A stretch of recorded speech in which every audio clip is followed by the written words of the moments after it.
ম্যাচের ৬ মিনিটে জন্ম দিলেন এক মহাকাব্যিক মুহূর্তের। তবে এখানেই থেমে থাকেননি বাংলার রাজপুত্র, হয়ে উঠলেন মাঠের নেতা।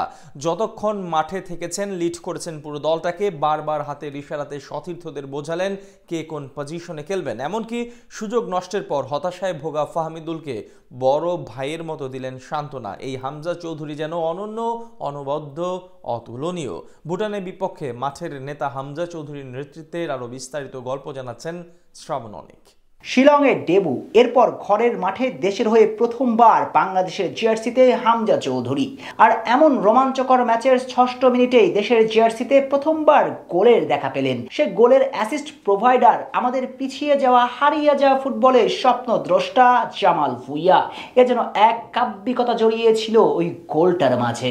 যদি বলা হয় এটি একটি মহাকাব্যিক মুহূর্ত, তবে কি বাড়িয়ে বলা হবে? না, অবশ্যই নয়, বরং বলাই যায় এক মহাকাব্যের সামনেই দাঁড়িয়েছিলেন চৌধুরী সাহেব। তবে ওই এক গোলেই থেমে থাকেননি ইংলিশ প্রিমিয়ার লিগের সাবেক এই ফুটবলার, বরং তিনি যে অতুলনীয় তার প্রমাণ দিয়েছেন যতক্ষণ মাঠে পারফর্ম করেছেন।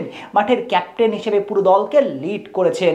চলুন শুনুন মাঠের নেতা হামজা চৌধুরীর নেতৃত্বের গল্পটা। ভুটানের বিপক্ষে ফ্রেন্ডলি ম্যাচে মাঠে নেমেছিল বাংলাদেশ, আর এই ম্যাচের শুরু থেকেই দুর্দান্ত ফুটবল খেলতে থাকে হ্যাভিয়ের ক্যাব্রেরার শিষ্যরা। বিল্ড আপ, পজিশন ধরে রাখা, উইং দিয়ে অ্যাটাক করা, বক্সে ক্রস ফেলা ইত্যাদি সবকিছুর পিছনে যেন একটা সুনির্দিষ্ট লক্ষ্যই দেখা গিয়েছে, যাতে কোনো পাত্তাই পায়নি সফরকারী ভুটান।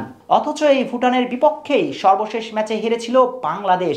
কিন্তু এই ম্যাচে অমূলক পরিবর্তন দেখিয়েছে ক্যাব্রেরার ছেলেরা, যার মূল কারিগর ওই একজন হামজা চৌধুরী। ম্যাচ শুরুর ৬ মিনিটে জামালের অ্যাসিস্ট থেকে দলকে তো এগিয়ে নিলেনই, সঙ্গে অধিনায়কের আর্মব্যান্ড তার বাহুতে না থাকলেও মাঠে পুরো দলকে নেতৃত্ব দিয়েছেন তিনি।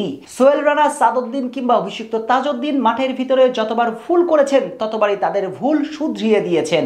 বিশেষ করে সোহেল রানা বারবার নিজ পজিশন হারিয়ে ফেলছিল, তখনই হাতের ইশারায় সোহেলকে তার পজিশনে আসতে বলেছেন।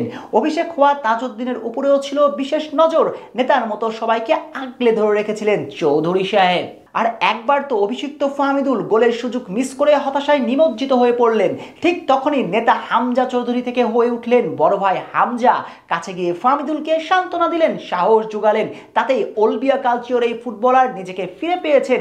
এমনই অনন্য ছিলেন আমাদের চৌধুরী সাহেব। আবার নিজেও পারফর্ম করেছেন দুর্দান্ত। প্রথম ২৫ মিনিটে ২৬টি পাস করেছেন, যার সবটাই ছিল শতভাগ সফল।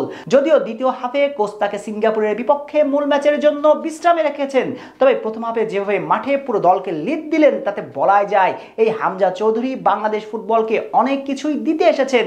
তাই সবকিছু ছাপিয়ে এই হামজা এখন সমর্থকদের ভালোবাসার মধ্যমণি। শেখ শ্রাবণ অনিক, সিটি নিউজ।